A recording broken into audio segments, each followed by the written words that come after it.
Salut les fans de foot, bienvenue pour cette nouvelle vidéo. Abonnez-vous si ce n'est pas encore fait, activez la cloche de notification pour ne rien manquer de l'actu de la chaîne.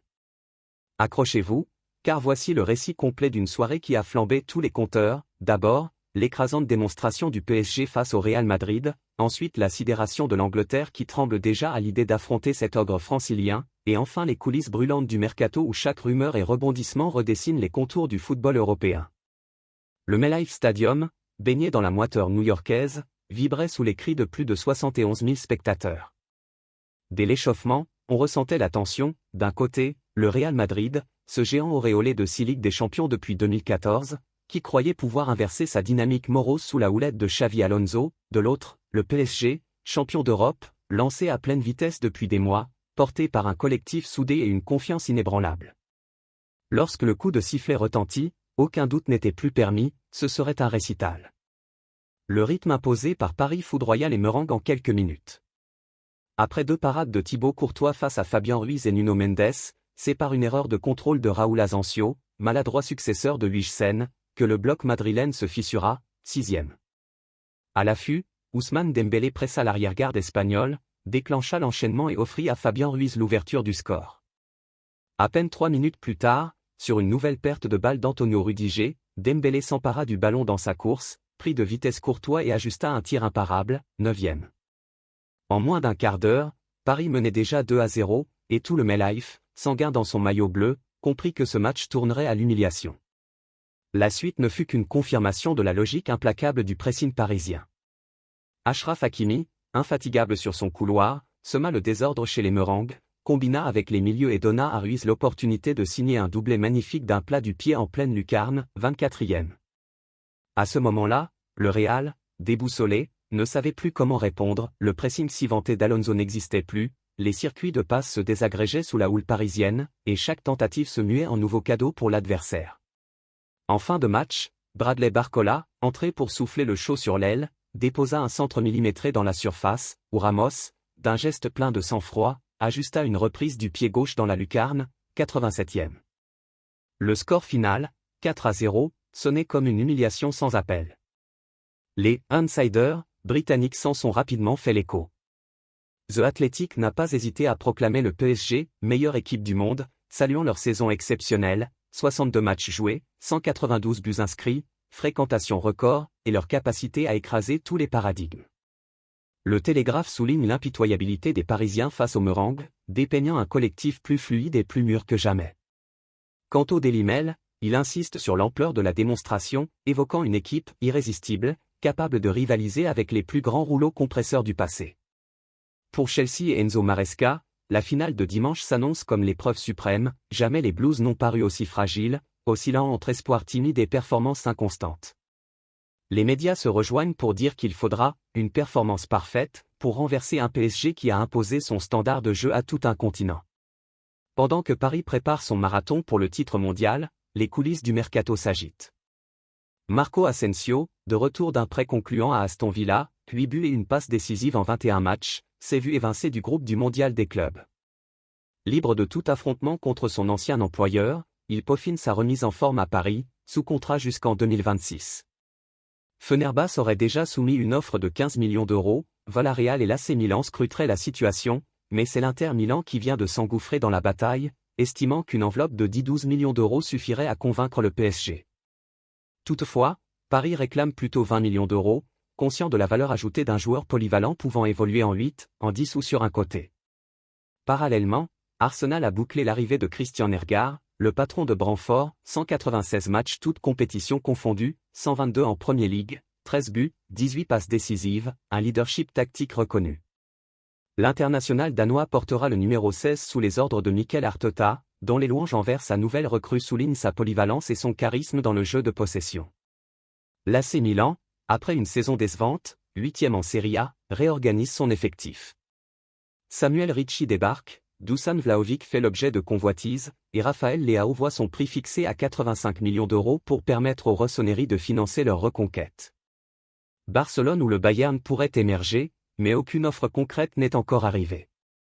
En Arabie Saoudite, c'est Al Hilal qui rafle la mise pour Théo Hernandez, contrat de 3 ans, salaire supérieur à 20 millions d'euros par an, plus de 30 millions d'euros transférés au Milan. À 27 ans, l'ancien prodige du Real Madrid relève un défi exotique, loin des projecteurs européens, mais avec l'ambition de marquer un nouveau chapitre sportif.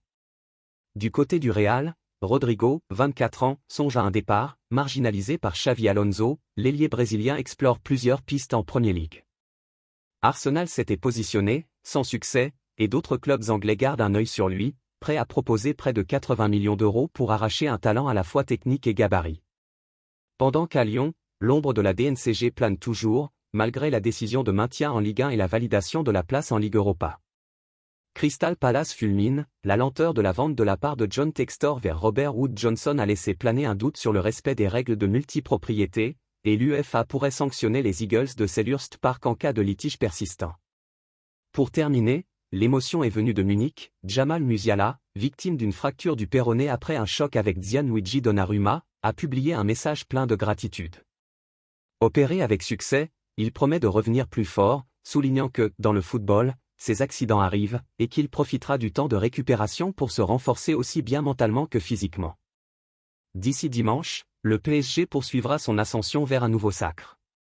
Chelsea, lui, appréhende déjà l'assaut, tandis que sur le marché des transferts, chaque dossier s'épaissit, reflétant l'appétit insatiable des grands clubs. Le monde du football est en ébullition, et vous avez désormais tous les éléments pour comprendre pourquoi cette finale de mondial des clubs s'annonce comme l'un des chocs les plus attendus de l'histoire récente. Newcastle entame des discussions pour Hugo Ekitike. Déjà courtisé par plusieurs clubs anglais, et suivi de près par Al-Qadsiya et Al Hilal, Hugo Ekitike est désormais courtisé par Newcastle, qui prépare l'avenir. C'est un marché estival clairement tourné vers les attaquants qui se dessinent. Et à ce petit jeu, c'est bien le Français Hugo Ekitike qui pourrait rafler la mise avec un gros transfert. Déjà courtisé jusque-là par Chelsea, Manchester United ou Arsenal, l'attaquant de 23 ans continue de susciter les convoitises. Il ne se passe pas une semaine sans que l'ancien Parisien se voie approché par différentes formations. Notamment de la part de clubs saoudiens, qui n'hésiteront pas à tenter leur chance d'ici la fin du mercato estival. C'est le cas d'Al-Qadsiya, qui est prêt à lancer une offre atteignant les 100 millions d'euros, bonus compris, et un salaire à plus de 25 millions d'euros par an. Al Hilal est également intéressé. Toutefois, un autre club anglais est récemment entré dans la danse pour l'ancien Rémois. En effet, Newcastle a entamé des discussions pour le buteur de l'Eintracht Francfort. Car les Magpies souhaitent se renforcer offensivement, alors qu'Isaac continue d'être courtisé et que Callum Wilson a quitté le club. Les Magpies qui sont qualifiés pour la prochaine Ligue des Champions, ont ainsi des vues sur Hugo Ekitike, dont la cote a explosé cette saison. Auteur de 15 buts en Bundesliga, il a accumulé un total de 27 réalisations toutes compétitions confondues.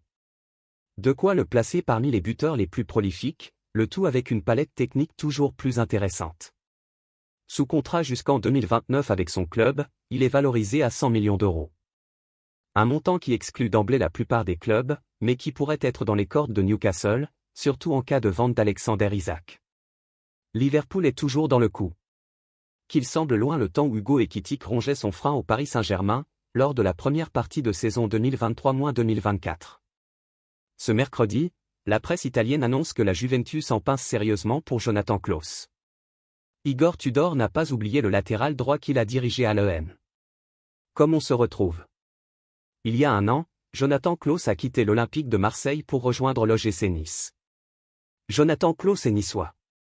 L'international français, 13 sélections, 2 buts, arrive en provenance de Marseille. Le voilà lié avec le gym jusqu'en 2026. Après Tanguy Ndombele, il est la deuxième recrue de l'été rouge et noir. Une recrue d'expérience et d'envergure. Figure bien connue de la L1, Jonathan Klaus, 31 ans, portera désormais le maillot du gym, pouvait-on lire sur le communiqué de presse officiel publié le 25 juillet 2024. Chez les Aiglons, le natif de Strasbourg a retrouvé un certain Francaise. Un entraîneur qu'il connaît très bien puisqu'ils avaient déjà collaboré du temps du Racing Club de Lens. Ils se sont donc retrouvés sur la Côte d'Azur en 2024 à 25. Une saison durant laquelle Klaus a participé à 38 rencontres toutes compétitions confondues, dont 32 dans la peau d'un titulaire. En ce qui concerne ses statistiques individuelles, il a marqué 3 buts et délivré 11 passes décisives. Un bilan plus que correct. Tudor et Klaus de nouveau réunis? Tout cela a d'ailleurs attiré l'attention d'un club. En effet, la Gazzetta dello Sport révèle que la Juventus est très intéressée à l'idée de le recruter. Après Jonathan David, c'est donc un autre joueur de Ligue 1 que Damien Comolli, nommé directeur général de la vieille dame, souhaite faire venir dans le Piémont afin de renforcer le poste de latéral piston droit dans le 3-4-2 qu'Igor Tudor veut mettre en place. Le Croate, qui a connu Klose à Marseille et qui l'apprécie, a pensé à lui cet été.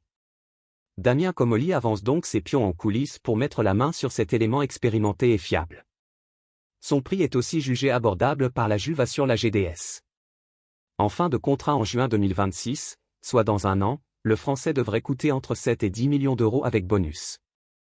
Les Bianconeri réfléchissent donc sérieusement à cette option d'autant que Timothy Weah est dans le viseur de l'OM comme révélé par nos soins.